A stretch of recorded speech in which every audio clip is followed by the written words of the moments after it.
तो आदाब, नमस्कार, गुड इवनिंग, सत श्री अकाल। एक बार फिर आप तमाम लोगों का स्वागत है क्राइम तक की कहानी के इस एपिसोड में। उम्मीद है पूरी फैमिली अच्छी होगी, अपना और अपनों का ख्याल रख रही होगी।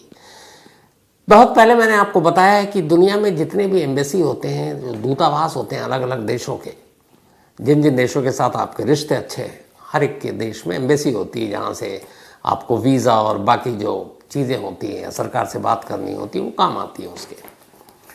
लेकिन ज़्यादातर देशों के एम्बेसी में जो स्टाफ होते हैं, उनमें से एक बड़ी तादाद उन लोगों की होती है जो स्पाई होते हैं, यानी जासूस होते हैं।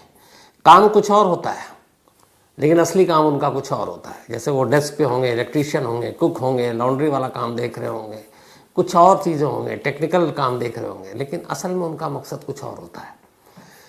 और ये वो सीक्रेट है जो आम है, जो हर देश को पता है कि भैया ये यहाँ पे इस एम्बेसी में ये 150 स्टाफ हैं, मान लीजिए अमेरिका के, तो पता है कि इनमें से हर इतने लोग तो CIA के होंगे।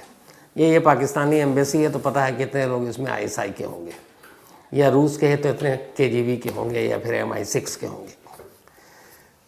और ये मजबूरी है, क्योंकि आसान तरीका होता है एक देश की एम्बेसी में रहकर आप अगर जासूसी करें, आप अच्छे जासूस हैं, तो बहुत सारी जानकारी आप अपने देश के लिए हासिल कर सकते हैं जो देश के काम आएगा। कुछ वक्त पहले आपको एक कहानी बताई थी, सुनाई नहीं थी, बल्कि पूरी डिटेल में नहीं, बस एक ब्रेकिंग न्यूज़ के तौर पर। वो ये थी कि एक रूस में इंडियन एम्बेसी में काम करने वाला एक एम्प्लॉय सत्येंद्र, जिसका नाम सत्येंद्र सिवाल, उसको पकड़ा गया था।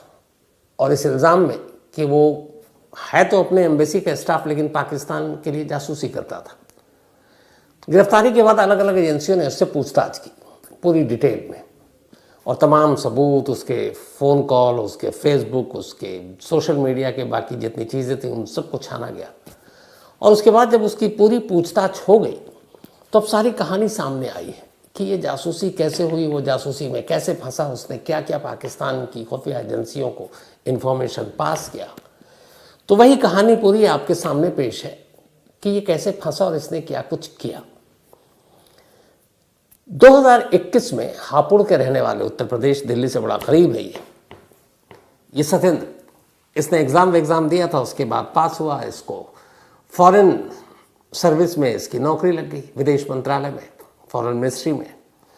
और वहाँ पर इसको जो पोस्ट दिया गया, वो पोस्ट था इसका MTS, यानी मल्टीटास्किंग स्टाफ। और इसकी पोस्टिंग 2021 में मॉस्को में हुई, रूस की राजधानी में। चूँकि जो एम्बेसी या दूतावास होती है हर देश की, वो उस देश के कैपिटल में होती है, जो राजधानी होता है। बाकी कॉन्सुलेट अलग अलग बड़े शहर होते हैं तो वहाँ हो सकता है, लेकिन एम्बेसी होगी किसी भी देश की राजधानी में ही।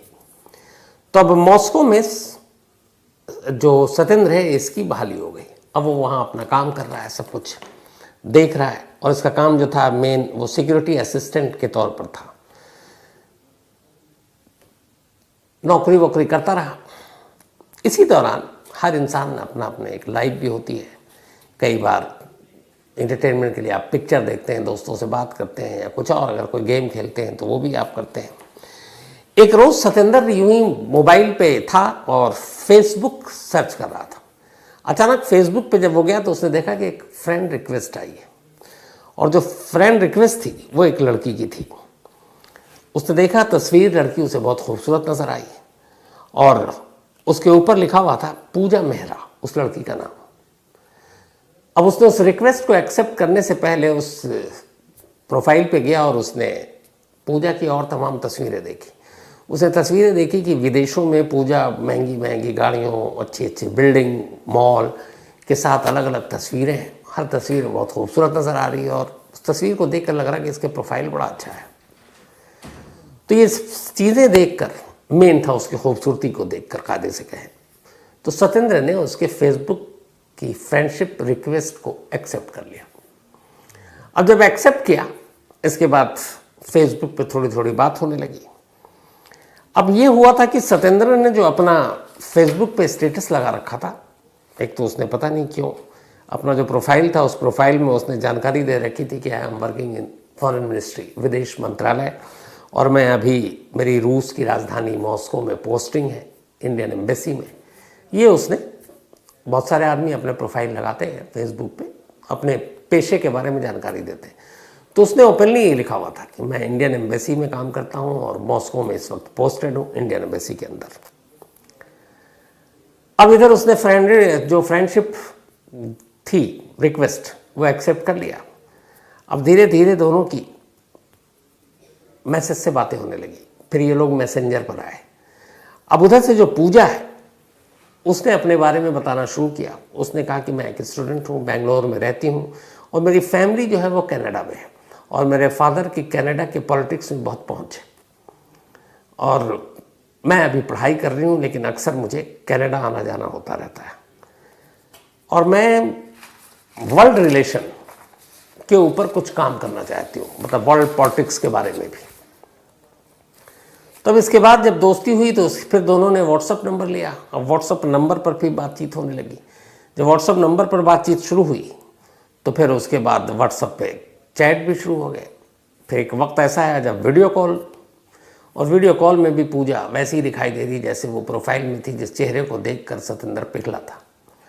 तब उसे लगा और उसे खुद की किस्मत में यकीन नहीं हो रहा कि मैं एक हापुड़ से निकला हुआ अभी आया था और इतनी खूबसूरत लड़की इतनी इतनी विदेशों में महंगी महंगी जगहों पे घूम रही है, महंगी गाड़ियाँ हैं, इसके फादर कनाडा में बहुत बड़े बिजनेसमैन हैं और ये अक्सर कनाडा रहती है।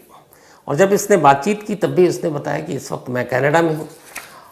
अब वहाँ पे उसने कहा कि मैं व्हाट्सएप ही कॉल कर सकती हूँ क्योंकि कनाडा में हूँ और बहुत इंटरनेशनल रोमिंग और ये सारी चीज़ें लगती। व्हाट्सएप कॉल लिया, फेस टाइम, इसमें पैसे कम लगते हैं। तब धीरे धीरे वीडियो कॉल भी आना शुरू हो गया, दोनों में दोस्ती होने लगी। दोस्ती धीरे धीरे सतेंद्र के मन में प्यार जाग गया। अब लड़की के मन में तो क्या था वो तो लड़की जानती, लेकिन सतेंद्र साहब जो है वो भटक गया, फिसल गया। अब ये बातचीत चलती रही, सब कुछ होता रहा। अब लड़की धीरे धीरे सतेंद्र से उसके काम के बारे में पूछने लगी। उसने कहा अच्छा ये बताओ तुम्हारा वहाँ वक्त कैसे पास होता है, कैसे, डायरेक्ट नहीं इनडायरेक्टली, तुम ऑफिस में क्या करते हो, बोरिंग जॉब होगा या एक्साइटिंग है, क्या है, डेस्क जॉब है। तो वो होता है ना कि नए नए इश्क में आप लंबी लंबी फेंकते भी हैं। तो सतेंद्र साहब भी वही करने लगे। उन्होंने कहा नहीं मेरा बड़ा एक्साइटिंग पेशा है और तुम्हें पता नहीं असल में मैं हूँ यहाँ एम्बेसी में लेकिन बड़े बड़े काम करता हूँ। तो उसने बताया क्या, तो उसने अपना बताना शुरू किया, छोटी छोटी इन्फॉर्मेशन की, जैसे हम लोग ट्रेनिंग देते हैं इंडियन ऑफिसर को जो फॉरेन मिनिस्ट्री में आते हैं, उनकी सिक्योरिटी की ट्रेनिंग देते हैं, उनकी जासूसी की ट्रेनिंग देते हैं और फिर उनको अलग अलग देशों में एम्बेसी के थ्रू पोस्टिंग मिलती है, वो जाते हैं। बड़ा रिस्की काम, बड़ा सीक्रेट काम है। अब ये सारी चीज़ें वो मोहब्बत में भाई बताता जा रहा है और पूजा जो है वो सुनती जा रही है। एक रोज़ पूजा ने उससे कहा क्या तुम्हारा काम तो अच्छा, तुम एक काम करो, मैं जो है ना इंडिया और फॉरेन कंट्री इनके रिलेशनशिप पे एक रिसर्च कर रही हूँ और कॉलेज में हमें ये दिया गया ये सब्जेक्ट, तो मैं चाहती हूँ तुम तो ऑलरेडी वहाँ पे पोस्टेड हो, तुम्हें ये सारी चीज़ें पता है, तुम इन्हीं कामों में लगे रहते हो, तो अगर तुम मुझे इस रिसर्च में मेरी मदद करो तो शायद मैं अपने क्लास में टॉप कर जाऊँ और तुम्हें खुशी होनी चाहिए कि तुम्हारी गर्लफ्रेंड टॉप कर रही है। अब इश्क हमारा, उसने कहा जो भी तुम्हारे रिसर्च में मदद होगी वो मैं करूँगी। अब भाई ने रिसर्च के नाम पर वो जो क्लासिफाइड इंफॉर्मेशन थी वो भी होशियार, क्योंकि उसका तो काम ही था कि अच्छा कैसे जासूसी होती है, कहाँ पे क्या होता है, इंडियन नेवी, आर्मी, मिलिट्री, इनके बेस के बारे में क्या कुछ कैसे होता है, इनको कैसे सीक्रेट रखते हैं, इनकी कहाँ कहाँ मेन जगह है, कौन कौन सी ऐसी जगह है जो दुनिया से छुपा कर रखी जाती है।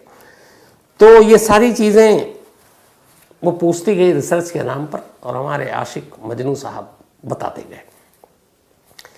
जब ये लंबा सिलसिला चला और काफ़ी कुछ चला तो फिर उसने कुछ डॉक्यूमेंट्स भी भेज दिए। अब उसने ये सब रख लिया। एक रोज़ फिर धीरे से पूजा अपने असली रंग पर है और उसने कहा कि मैं तुम्हें एक बात बताती हूँ, तुम गुस्सा मत होना।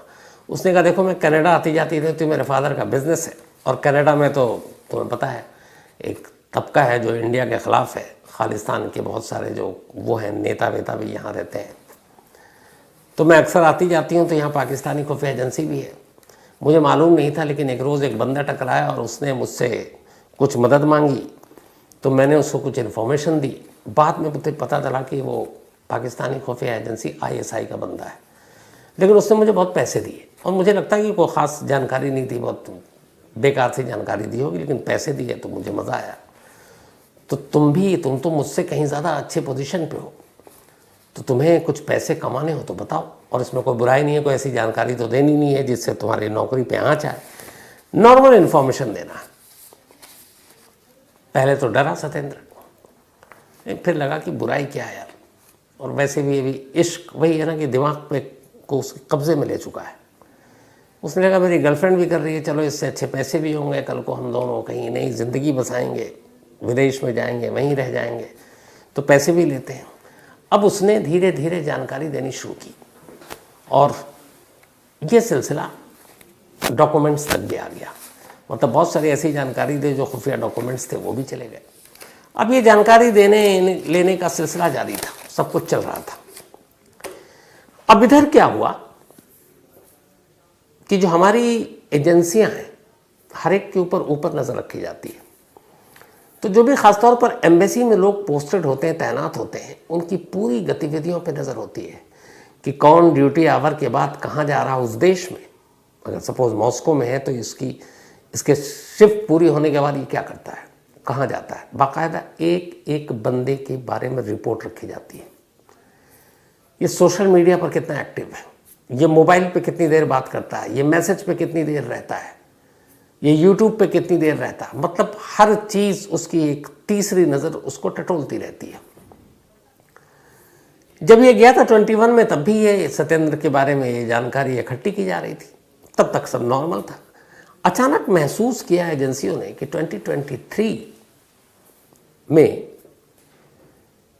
के बाद से लगभग 6 महीने पहले से इसकी इंगेजमेंट मोबाइल पे बहुत बढ़ गई है, ख़ासतौर पर व्हाट्सएप पे, फेसबुक पे और इन चीज़ों पे ये बहुत घंटों घंटों रहता है। उसमें आवर्स भी वो लोग ढूंढ लेते हैं कि कितनी देर तक क्या है। तो ये बातें भी कर रहा है, व्हाट्सएप कॉल लंबी लंबी, ये फेसबुक पे भी है, बहुत सारे मैसेज कर रहा है। अब जब ये चीज़ें आई तो घंटी बजी। अब इसके बाद इसके ऊपर नज़र रखी जाने लगी। जब नज़र रखी जाने लगी तो फिर इसके सारे जो खंगाले गए पोस्ट तो उसमें एक पूजा मेहरा आई। फिर वो जैसे जैसे आई वो सारी चीज़ें सामने आती गई। अब ये सब हमारी जो असली जासूस हैं हमारे, वो पकड़ रहे हैं। अब जब ये सब कुछ हुआ तो फिर ये शक हुआ कि ये कहीं रास्ते से भटक गया है। फिर ये हुआ कि नहीं, चलो इसका मॉस्को में बैंक अकाउंट भी देखा जाए। तो जब मॉस्को में बैंक अकाउंट चेक किया गया तो पता चला कि कहीं मतलब अननोन सोर्सेज से इसके अकाउंट में पैसे आ रहे हैं, सैलरी के अलावा। अब यहाँ और माथा ठनका कि ये इतने पैसे कहाँ से आ रहे हैं। अब इसकी फिर तफ्तीश हुई, फिर इसके मोबाइल में झांका गया। अब ये हो गया कि ये पाकिस्तानी खुफिया एजेंसी के हनी ट्रैप में आ गया। इसी दौरान में अब इसको वहाँ पे गिरफ्तार या करके पहले लाया जाता, तभी सत्येंद्र ने दूतावास में एक एप्लीकेशन दे दिया एम्बेसी में। उसने कहा कि मेरी कज़न की शादी है मेरठ में और इसीलिए मुझे 15 दिन की छुट्टी चाहिए और इंडिया जाना है। एम्बेसी ने फ़ौरन उसकी इस एप्लीकेशन को एक्सेप्ट कर लिया क्योंकि वो चाहते थे कि ये इंडिया पहुँचे। अब उसके बाद ये इंडिया पहुँचा जनवरी एंड में, अभी 2024। जैसे ही पहुँचा उससे पहले वहाँ की एम्बेसी ने यहाँ अपनी एजेंसियों ने फिर यूपी के ATS को, जो एंटी टेररिस्ट स्क्वाड है, उसको इन्फॉर्मेशन और सत्येंद्र के बारे में पूरी जानकारी दी, हापुड़ का पता दिया, फ़ोन नंबर दिया और कहा जाओ। अब वो लोग गए, पहले इसकी इन्होंने गतिविधियाँ देखी, तो ये चेक करना चाहते थे कि इंडिया में भी कहीं कोई ऐसा लिंक विंक तो नहीं है इसका। तो पहले ये कि अगर और कोई है तो इसको अभी छोड़ दो। लेकिन फिर देखा यहाँ से कोई मिला नहीं। घर की हालत भी वैसी थी कि घर वालों को भी शायद पता नहीं था। फिर एक क्लोज ATS इसे गिरफ्तार करने की मंशा से इसके घर पहुँचती है 31 जनवरी को। लेकिन इत्तेफाक से उस दिन ये घर पे था ही नहीं। पुलिस वालों ने फिर पता किया कि भाई हम लोग सरकारी ये नहीं बताया गिरफ्तार कहाँ है। तो पता चला मेरठ में शादी है उसके कज़न की। तो उस मेरठ में उसकी कज़न का घर का एड्रेस लिया गया, वहाँ ATS की टीम पहुँची और 4 फरवरी को सत्येंद्र को हिरासत में ले लिया गया। उसके बाद उसे लाया गया, उससे पूरी पूछताछ हुई। जब पूछताछ हुई तो फिर उसने बताया कि उसने क्या क्या बताया था पाकिस्तानी खुफिया एजेंसी को। उसने कहा कि उसने बहुत सारे ऐसे वेपन हैं जो जो इंडियन एयरफोर्स के हैं, पनडुब्बियों जो नेवी की है, इनके बारे में जितनी कुछ जानकारियाँ थी वो जानकारी उसने पूजा को, अपनी गर्लफ्रेंड को दिया। इसके अलावा उसने ये भी बताया कि उसने जो जो डॉक्यूमेंट शेयर किए थे पूजा के साथ, जो क्लासिफाइड थे, वो सब मोबाइल के ज़रिए किए थे। उसने कहा वो सारे डॉक्यूमेंट जो भेजे थे वो सब मेरे मोबाइल में सेफ हैं, तो मोबाइल से पता चल जाएगा कि मैंने अब तक क्या क्या भेजा। ऑलरेडी उसका मोबाइल कब्जे में लेकर टटोला जा चुका था, पता चला वो सच बोल रहा। उसने जितने डॉक्यूमेंट्स भेजे थे वो सारे रिकॉर्ड उसके मोबाइल फ़ोन में मौजूद थे। इंडिया में कभी उसने पैसे नहीं भेजे और उसका कोई रिकॉर्ड नहीं था। फिर ये पता चला कि असल में पूजा मेहरा कोई और नहीं बल्कि पाकिस्तानी खुफिया एजेंसी ISI की जासूस थी। अब और तफ्तीश हुई तो ये पता चला कि क्या ऐसा तो नहीं था कि इसने मान लिया था कि ये ISI की है, पाकिस्तानी है और पूजा नहीं कोई और नाम है, उसके बावजूद ये उसके झांसे में रहा। तो जो लास्ट जानकारी है उसके हिसाब से ये आखिरी तक सदन ऐसी गलतफहमी में था कि पूजा जो है वो बेंगलोर से है, इंडियन है, कनाडा में उसके पेरेंट्स रहते हैं। उसके ख्यालों में भी नहीं था कि वो ISI के लिए काम करती है। शायद ये वो एक पहलू है जिसकी वजह से उसके साथ कुछ रहम या मुरव्वत बरती जाए। लेकिन बाकायदा ऐसे लोगों की ट्रेनिंग दी जाती है कि आपको किससे बात करनी है, किससे नहीं करनी है, कितनी बात करनी है। इवन आप अपने घर वालों को क्लासिफाइड डॉक्यूमेंट्स के बारे में नहीं बता सकते हैं। लेकिन उसके खुलासे के बाद और उससे पहले जब इंडियन एजेंसी ने चेक किया कि ख़ासतौर पर हमारे जो फोर्सेस के लोग हैं, इंडियन आर्मी, नेवी या फिर आर्मी, ये लोग सोशल मीडिया पे कौन कौन ऐसे इंपॉर्टेंट पोस्ट में जो ज़्यादा एक्टिव रहते हैं, घुसे रहते हैं उसमें, तो जब उसकी पड़ताल की गई 125 फेसबुक प्रोफाइल ऐसे मिले जो हमारी फोर्सेस के लोगों के साथ जिन्होंने फ्रेंडशिप रिक्वेस्ट एक्सेप्ट करके बातचीत की थी, और वो 125 की 125 पाकिस्तानी लड़कियां थी जो हिंदुस्तानी अलग अलग नाम से, कोई पूजा, कोई आरती, कोई शीला, इस नाम से बातें किया करती थी, लेकिन वो सब पाकिस्तानी थी। जब वो बात करती थी तो पूरी ट्रेनिंग के साथ उनको तमाम चीज़ें बताई गई थी, हिंदी कैसे बोलनी है, इंग्लिश कैसे बोलनी है। दूसरा बड़ा आसान तरीका ये होता था कि कभी भाई ये नंबर कैसे पकड़ा जाए, तो ये लोग हमेशा VoIP कॉल का यूज़ किया करते थे, क्योंकि पाकिस्तान के नंबर से आप पकड़े जाएंगे। आप पाकिस्तान में भी बैठे हो, लेकिन अगर आपने VoIP इस्तेमाल किया है, यानी कि voice over internet protocol call, जिससे आप कहीं भी हो नंबर किसी और देश का आ जाएगा। अंडरवर्ल्ड के डॉन भी इसी तरह से बात करते हैं। तो एक तो वो इस्तेमाल करते हैं, दूसरा हमेशा बता देते हैं कि भाई हम कभी बैंकॉक में हैं, कभी कनाडा में हैं, कभी सिंगापुर में हैं, तो पता नहीं चलता। और कई बार अगर बड़ी मछली है, फोर्स में बड़े पोस्ट पे कुछ लोग हैं, तो उनको जाल में फंसाने के लिए ऐसी लड़कियों को ISI की टीम बाकायदा उन देशों में भेज देती है कि तुम वहाँ जाकर बात करो। अच्छा, इंडिया पाकिस्तान का जो लुक वुक है एक ही जैसा होता है, बस पहनावे का फ़र्क है। आप पहनावा बदल दीजिए, पता ही नहीं चलेगा कि इनमें से कौन सुनीता है और कौन शीरी है, पता ही नहीं चलेगा। तो 125 फेसबुक ऐसे मिले। उसके बाद इन लोगों को, जो ये लोग कर रहे थे, तब तक इन्होंने कोई ऐसी चीज़ शेयर नहीं की थी। बाकायदा उन अफसरों को, नेवी के, एयरफोर्स के और आर्मी के, आगाह किया गया कि इन प्रोफाइल से बचो और अलर्ट पे चले जाओ, ये सब फांसने की कोशिश है। तो फिर उन लोगों ने तौबा की कि कहाँ फंस गए। तो अब ऐसा है कि हर एक, चाहे वो एम्बेसी में पोस्टेड हो, चाहे वो अपने जो भी, चाहे वो इसरो में हो, इसरो पे बड़ी नज़र होती है जासूसी की, या फिर हमारे फोर्सेस तीनों हो, नेवी, आर्मी या फिर एयरफोर्स, इन लोगों को बाकायदा जिनकी ट्रेनिंग का पार्ट है कि कैसे आप, ये जो सोशल मीडिया का जाल है, आपको इससे कैसे बचना है, आपको कैसे प्रोफाइलिंग पे भरोसा नहीं करना, आप कैसे फ्रेंडशिप रिक्वेस्ट जो है आपकी, उसको कैसे आपको एक्सेप्ट करना है कि नहीं करना है, ये सारी चीज़ें ट्रेनिंग दी जाती है। लेकिन वही है ना कि इंसान सब कुछ कर लेता है, दिल के हाथों मजबूर होता है, और उसी मजबूरी में कई बार देश के ख़िलाफ़ काम करने पर उतारू हो जाता है। यही सत्येंद्र से गलती हुई थी। अच्छा खासा करियर, सिर्फ 3 साल हुए थे मंत्रालय में, मॉस्को जैसी पोस्टिंग मिली, लेकिन एक लड़की के चक्कर में करियर तबाह कर लिया और नाम अलग ख़राब हुआ। तो ये थी आज की कहानी ख़त्म करूँ।